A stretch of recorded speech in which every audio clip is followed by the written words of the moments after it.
కాశీలో ఎన్నో రహస్య భూగ్రహ శివలింగాలు ఉన్నాయి. దాంట్లో చాలా విశేషమైనటువంటి దర్శనాలు పితామహేశ్వర దర్శనం ఇప్పుడు చేస్తున్నది. కాశీలో పిత్రేశ్వర, పితామహేశ్వర, పరపితామహేశ్వర దివ్య దర్శనాలు ఉన్నాయి. జై కాశీ సంవత్సరానికి 1 లేదా 2 సార్లు మాత్రమే ఓపెన్ చేసేటువంటి పితామహేశ్వర మహాదేవి యొక్క దివ్య దర్శనము భూగ్రహంలో ఉంటుంది. ముఖ్యంగా ఈ దర్శనం చేసుకోవాలనుకుంటే కనుక శివరాత్రి ఆ రోజు రాత్రి అంతా జాగారంలో ఈ మందిరం ఓపెన్ లోనే ఉంటుంది. అలాగే రక్షాబంధన్ రాఖీ పౌర్ణమి ఉంటుంది కదా, ఆ రోజు సాయంత్రం నుంచి రాత్రి 9 వరకు ఓపెన్ చేస్తారంతే. మళ్ళీ జనవరిలో ఒకసారి అన్నకూట ఉంటుంది.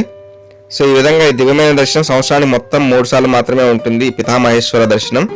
ఇక్కడ పిత్రేశ్వర దర్శనం అంటే పితృకుండం దగ్గరగా ఉంటుంది. పిత్రేశ్వర దర్శనం అనేటువంటిది అది ఆల్రెడీ మన ఛానల్లో వీడియో రూపంలో ఉన్నది. పితృకుండం దగ్గరగా పిత్రేశ్వర దర్శనం 56 గణపతుల్లో ఒక దర్శనం కూడా ఉంటుంది లోపల.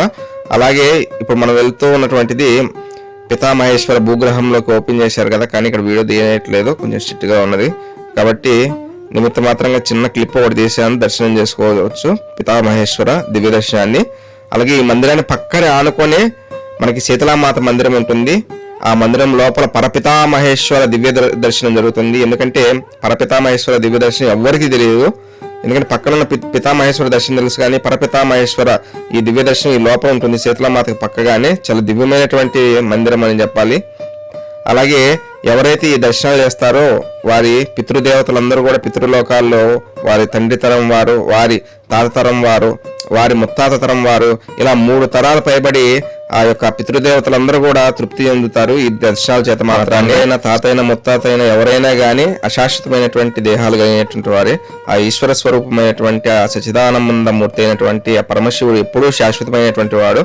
సో ఆయన దర్శించుకుంటే తరతరాలు తరించిపోతాయి, మన జన్మము కూడా ధన్యమవుతుంది.